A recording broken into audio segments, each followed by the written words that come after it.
ये राइट के हिसाब से सभी को अपने अपने बात कहने का हक है।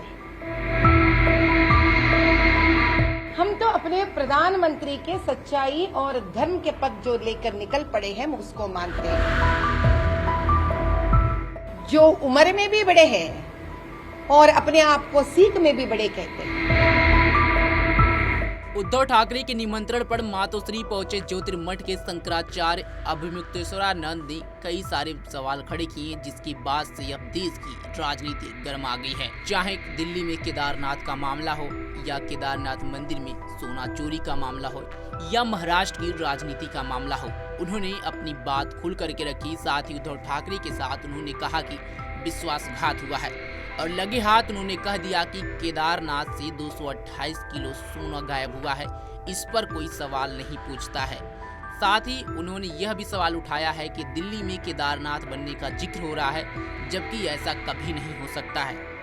12 ज्योतिर्लिंग जहां हैं वहीं रहेंगे, उनका कोई रूप और किसी जगह नहीं हो सकता है। वहीं अब महाराष्ट्र की पॉलिटिक्स पर जो उन्होंने बयान दिया था, इस पर कई सारे नेताओं की भी प्रतिक्रिया सामने आ रही है। हैदराबाद से उम्मीदवार रही लोकसभा की बीजेपी की तरफ से माधवी लता ने भी शंकराचार्य के इस बयान पर पलटवार किया है और उन्होंने कहा है कि उनको मैं क्या सिखाऊं, ज्ञान में भी बड़े हैं और हर तरीके से वो बड़े हैं। पीएम मोदी ने भी उनसे मुलाकात की है।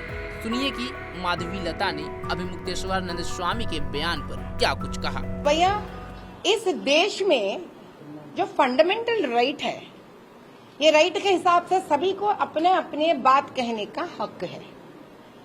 अभी शंकराचार्य जी मठाधीश पूज्य कुछ बात करते हैं तो मुझे विश्वास है कुछ दिनों के बाद वो स्वयं किसी न किसी दिन 1 मिनट के लिए बैठकर शायद सोच विचार करेंगे। हम तो अपने प्रधानमंत्री के सच्चाई और धर्म के पद जो लेकर निकल पड़े हैं, हम उसको मानते हैं। क्योंकि परसों अंबानी जी के विवाह महोत्सव में भी हमारे मोदी जी और मोदी भाई का संस्कार यही था कि उन्होंने नमन की है मठाधीश को। इसका मतलब है हम बड़ों को पूज्य तुल्य देखते हैं, हम उनके खिलाफ या उनके विरुद्ध में कोई बात नहीं करते हैं। यही सनातन धर्म का संस्कार और संस्कृति है। अब यही अपेक्षा हम बड़ों से करते हैं, वो सच्चाई का साथ दे और आशीर्वाद दे। जो वो कहना चाहते हैं, उनका मन की इच्छा है, वो कह सकते हैं। आध्यात्मिक नेता या धर्म गुरु को आपको नहीं लगता है राजनीति से थोड़ा दूर रहना चाहिए? क्योंकि जिस तरीके से लोग उन्हें देखते हैं, अगर इस तरीके का कुछ राजनीतिक टिप्पणी करते हैं तो उसे कहीं ना कहीं जो है माइंड डाइल्यूट होने का अंदेशा होता है, या उनकी खुद की जो इमेज होती है वो कहीं ना कहीं उससे असर पड़ता है उस पर। क्या आप मुझसे ये सवाल कहना चाहते हैं कि एक मठाधीश को ये बात समझाने के स्थिति में मुझे रहना चाहिए? शायद नहीं। एक मठाधीश जी स्वयं समझते हैं उनका कर्तव्य क्या है, उनका जिम्मेदारियां क्या है, उनको क्या बात करना चाहिए, क्या नहीं करना चाहिए। वैसे तो हमें कई लोगों को सिखाना पड़ेगा, राहुल गांधी जी को भी सिखाना पड़ेगा, कई लोगों को सिखाना पड़ेगा। तो जितने लोग जितने बात कही है इस देश के प्रति, जो सही नेता जो जय पालस्तीन कहा है, उसको भी सिखाना पड़ेगा हमको।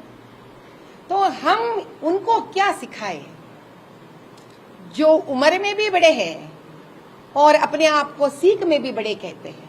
बस हम यही चाहते हैं और प्रार्थना करते हैं कि सनातन धर्म और हिंदुत्व और इस देश की शांति कामना को एक स्थिर रूप में रखने की प्रयास भाजपा करते आ रही है, करते रहेगी।